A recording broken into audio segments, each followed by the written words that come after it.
Visakha steel ప్లాంట్ను సెయిల్లో విలీనం చేసేది లేదు అంటూ కేంద్ర మంత్రి శ్రీనివాస్ వర్మ చేసిన వ్యాఖ్యలను కార్మిక సంఘం నేత మంత్రి రాజశేఖర్ తీవ్రంగా ఖండించారు. ఎన్నికలకు ముందు ఇచ్చిన మాట ప్రకారం స్టీల్ ప్లాంట్ ప్రైవేటీకరణ జరగకుండా కాపాడవలసిన బాధ్యత కూటమి నాయకులపై ఉందన్నారు. ఇప్పటివరకు స్టీల్ ప్లాంట్ ప్రైవేటీకరణ జరగకుండా ఉందంటే మాజీ సీఎం వైఎస్ జగనే కారణమన్నారు. అది విశాఖపట్నం స్టీల్ ప్లాంట్ మేము మొట్టమొదటి అడుగుతుంది ఏంటంటే జనవరి 27వ తేదీ 2021 సంవత్సరంలో నిర్ణయం తీసుకున్నారు. దీన్ని ప్రైవేట్ పరం చేస్తామని. ప్రైవేట్ పరం చేస్తామంటే దీన్ని అపోజ్ చేసి దీపం కమిటీ ద్వారా ఫిబ్రవరి 3 దీన్ని వెలుగులోకి వస్తే ఆనాటి నుంచి నేటి వరకు కూడా ఉద్యమాలు పోరాటాలు కేవలం విశాఖపట్నం కాకుండా రాష్ట్ర స్థాయిలోని జాతీయ స్థాయిలోని అనేక రకాల కార్యక్రమాలు చేశాము. అలాగే గవర్నమెంట్ ఆ రోజు వైఎస్ఆర్ కాంగ్రెస్ పార్టీ అధికారులు ఉన్నప్పుడు ముఖ్యమంత్రి గారు జగన్మోహన్ రెడ్డి గారిని మేము కోరిన మేరకు అసెంబ్లీలో తీర్మానం చేశారు. ఆయన 2-3 సార్లు ప్రధానమంత్రికి అపాయింట్మెంట్ కావాలని కోరడం జరిగింది. కార్మిక సంఘాలకి రాజకీయ పార్టీలకి అపాయింట్మెంట్ ఇవ్వాలని కోరితే ఆయన అపాయింట్మెంట్ ఇవ్వలేదు. ప్రధానమంత్రి సమక్షంలో ఆయన స్వయంగా విశాఖపట్నం వచ్చినప్పుడు కూడా స్వయంగా ఆయన రిప్రజెంట్ చేశారు. సో అయినప్పటికీ కూడా ఏంటంటే ఈ కంపెనీని రాష్ట్ర ప్రభుత్వం ఎప్పుడైతే ఈ విధంగా ఒక తీర్మానం చేసి పంపిందో ప్రజల ఆకాంక్ష కాబట్టి దాన్ని కూడా వెనక్కి తగ్గే పరిస్థితి వచ్చింది. ఈ మాట మేము చెప్పడం కాదు, కుమారస్వామి గారు కూడా ఈ మన జగన్మోహన్ రెడ్డి గారు ఆనాటి ప్రభుత్వం పూర్తిగా దీన్ని వ్యతిరేకిస్తూ ప్రైవేటీకరణ వ్యతిరేకిస్తూ అసెంబ్లీ తీర్మానం కూడా పంపడం కూడా ఉపయోగపడిందని, అలాగే మేమందరం కుమారస్వామి గారిని కలిసినట్టు కూడా చెప్పాడు. కార్మిక సంఘాల పోరాటం కూడా మాకు ఎంతో కొంత కేంద్ర ప్రభుత్వం కూడా వెనకడుగేయడానికి అవకాశం ఏర్పడిందని చెప్పేటువంటిది చెప్పడం జరిగింది. ఏపీలో మళ్లీ 2014-19 నాటి పరిస్థితులు కనిపిస్తున్నాయి. టీడీపీ పాలనలో మళ్లీ ఆలయాల కూల్చివేత మొదలైంది. విశాఖలోని సీతమ్మధారలో ఉన్న అభయాంజనేయ స్వామి దేవాలయాన్ని కూల్చివేశారు. ఎటువంటి నోటీసులు ఇవ్వకుండానే దేవాలయాన్ని కూల్చారు. దేవాలయం కూల్చివేతపై హిందూ ధార్మిక సంఘాలు తీవ్రంగా మండిపడుతున్నాయి. హిందువులు రాష్ట్రంలో బతకలేని పరిస్థితి నెలకొంది అని హిందూ ధార్మిక సంఘాలు ఆగ్రహం వ్యక్తం చేశాయి. రాజకీయ కుట్రతోనే దేవాలయాలు కూలుస్తూ ఉన్నారని మండిపడ్డారు.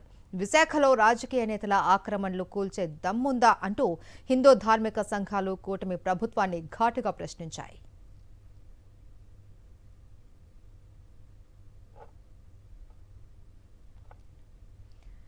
చంద్రబాబు ప్రభుత్వంలో హిందూ దేవాలయాలకు రక్షణ కరువైందని హిందూ ధార్మిక సంఘాల నేతలు భగ్గుమన్నారు. విశాఖలోని సీతమ్మధారలో అభయాంజనేయ స్వామి ఆలయాన్ని కూల్చివేయడాన్ని వారు ఖండించారు. ఎలాంటి నోటీసులు ఇవ్వకుండా దేవాలయాన్ని కూల్చివేయడంపై ఆందోళనకు దిగారు నేతలు. కూటమి ప్రభుత్వం రాజకీయ కుట్రతోనే దేవాలయాలు కూలుస్తూ ఉన్నారని మండిపడ్డారు.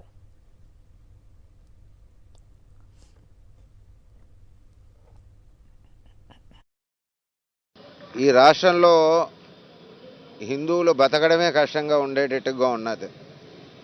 ఈ ప్రభుత్వ అధికారులు కానీ జీవీఎంసీ అధికారులు కానీ మిగతా ఏదైనా గవర్నమెంట్ అధికారులు ఉన్నారు అని అంటే హిందువులది ఏదైనా ఉంటే వెంటనే పడదోయడానికి ముందరకు వస్తున్నారు, పడదోసేస్తున్నారు, నోటికి వచ్చినట్టు మాట్లాడుతున్నారు. ఇది వాస్తవం. ఏం చేద్దానంటే ఇక్కడ 20 సంవత్సరాల నుంచి ఉన్నటువంటి టెంపుల్ని ఆంజనేయ స్వామి పక్కన ఉన్నటువంటిది ఎందుకయ్యా తీస్తున్నారు ఇది అని నన్ను అడిగితే అధికారుల్ని అది రోడ్ ఎంక్రోచ్మెంట్ అండి, నోటీస్ ఇవ్వక్కర్లేదండి అంటున్నారు. మరి ఇదే రోడ్ ఎంక్రోచ్మెంట్లో చాలా ఉన్నాయి. మరి జీవీఎంసీ కమిషనర్ కానీ కళ్ళు మూసుకొని కూర్చున్నారా? విష్ణుకుమారాజు గారికి ఇదైతే కనుక మేము తీసుకువెళ్ళలేదండి. కాకపోతే ఒక ఎమ్మెల్యే సంబంధించినటువంటి ఎన్డీఏ కూటమి ఒక ఎమ్మెల్యే దానిలో ఉన్నటువంటి ఒక దేవాలయాన్ని ఇలా కొట్టడం అనేది చాలా బాధాకరంగా మేము భావిస్తున్నాం. ఒకటే అడుగుతున్నాం, ఈ రోజున జీవీఎంసీ అధికారులకి మీరు ఎందుకు ఏ పని చేశారు, ఎవరు ఉద్దేశంతో ఏ పని చేశారు, ఎవరు కంప్లైంట్ ఇస్తే ఏ పని చేశారు? మీరు మా దేవాలయాన్ని, మా యొక్క రాముల వారి యొక్క బంట ఆంజనేయ స్వామి వారి విగ్రహాన్ని ఇంత ఘోరంగా కొట్టారంటే ఆ సుత్తుపోటలతో మీరు కొట్టింది ఆ విగ్రహం కాదు, మా హిందువుల మనోభావాలను మీరు కొట్టారు.